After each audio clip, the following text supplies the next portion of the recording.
Hey guys, it is Christian here, and we'll see if my audio works. I think it will because I'm back on my computer again. Um, my charger had broken, so I had to use my phone for live streaming a little bit because on the other computer the audio didn't work. Use my phone. Yeah, everything sounds good. Okay. Hey guys, it's Christian here, and today I'm going to be reviewing The Odyssey, the new Christopher Nolan movie. Before I get into this review, please like, subscribe, and tell me what you think of this video, and what did you think of The Odyssey if you've seen it. There will be spoilers, so don't watch this video if you haven't seen the movie, or don't watch this live stream, I should say. But yeah, The Odyssey, it's written and directed by Christopher Nolan, and it has a huge cast. It stars Matt Damon, Tom Holland, Anne Hathaway, Robert Pattinson, Lupita Nyong'o, Samantha Morton, John Leguizamo, John Bernthal, Zendaya, and Charlize Theron. That's not even everybody.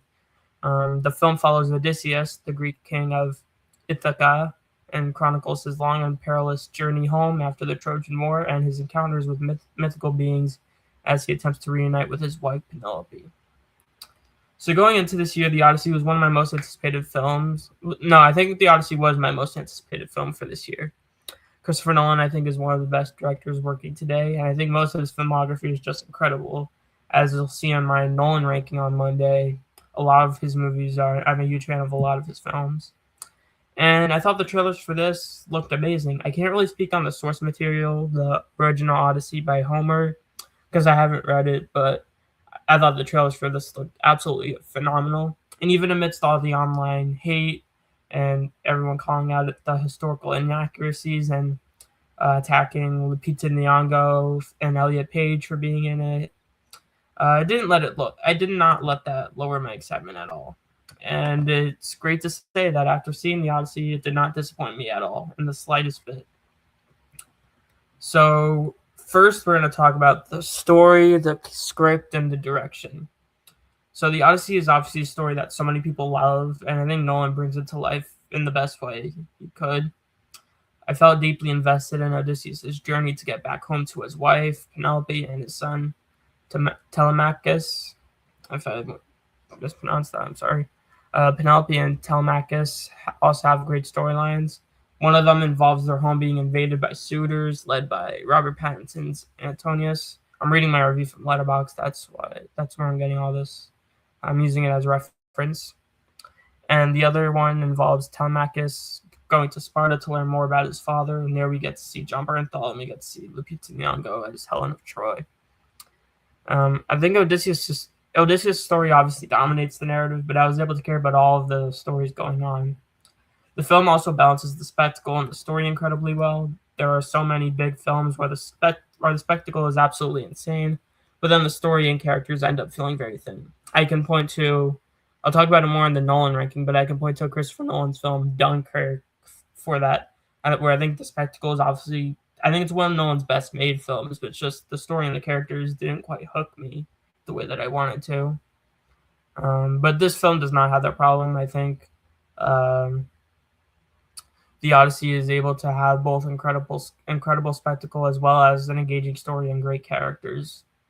The film also has Nolan's signature non-linear structure, and I thought it worked here.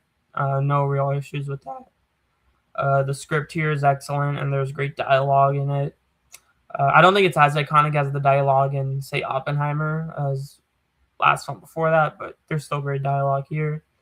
Some people were turned off in the trailers that some of it sounded too modern, but it never really took me out. I know a lot of people had issue with Tom Holland's calling Odysseus dad as opposed to father or whatever, and Matt Damon yelling "Let's go" as he's going into battle. People had issues with that, but it didn't take me out.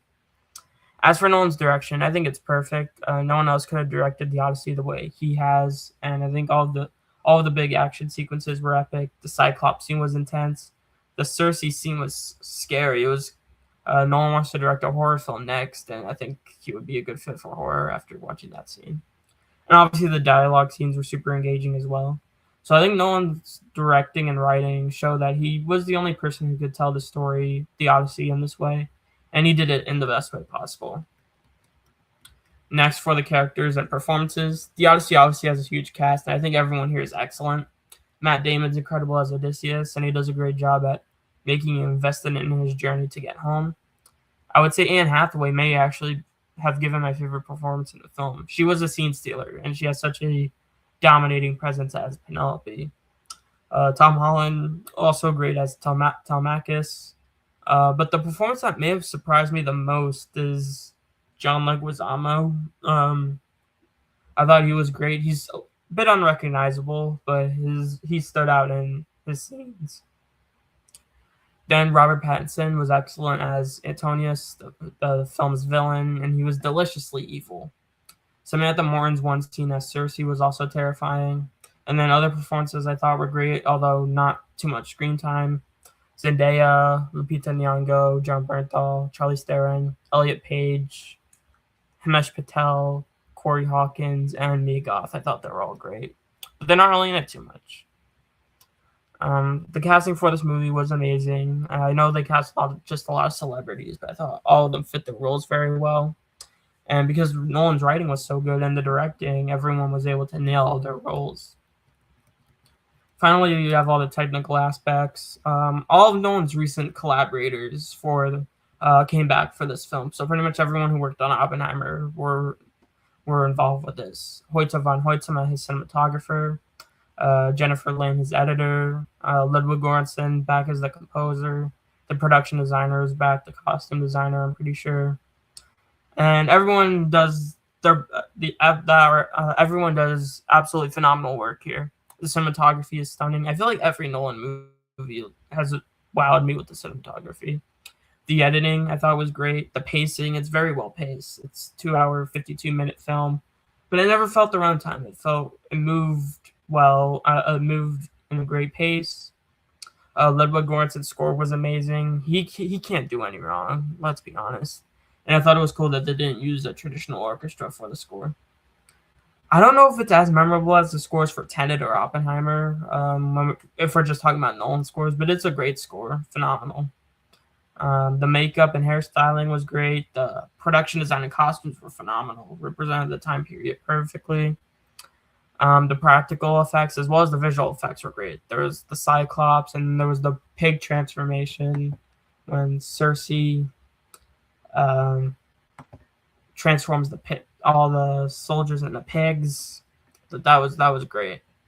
And I think, as with all of Nolan's recent films, the technical aspects fully immerse you into the film, and they're phenomenal. Before we go to my overall thoughts, because I do like to talk about awards, we gotta talk about awards for the Odyssey. This is an across-the-board juggernaut contender. This is gonna get 10 or more nominations. Best Picture, it's obviously getting. I think it could win. The one concern is that maybe Academy voters felt like they already awarded Nolan with Oppenheimer. They don't want to do it again so quickly. But with the reviews this movie has, this has the highest Rotten Tomatoes score for any Nolan film. The Metacritic score is like an 88 last time I checked. So the reviews are amazing. I'm not sure if they'll be too opposed to giving him another award for picture or director. Obviously, it's getting nominated for director. Performances, I think Anne Hathaway is guaranteed a nomination here. I think she could win her second Oscar. She screams, she cries, she's having a hell of a year. The movie's going to be huge. She's going to happen. With Matt Damon, I could see him missing, but I can also see him just going along. For now, I'm going to say he's getting in, although I'm not 100% sure. A supporting actor, I don't think any of the supporting actors are getting in. I guess if one would happen, I think it would be John Leguizamo.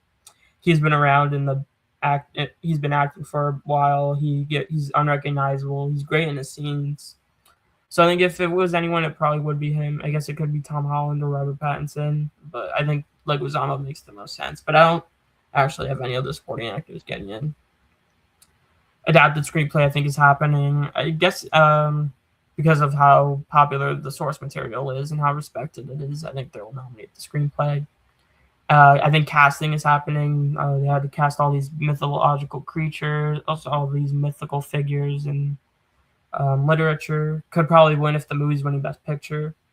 And then text, it's obviously it's just a lock for so many of them. Cinematography, editing, production design, costume design, makeup, sound, score, visual effects. I think it's getting all those.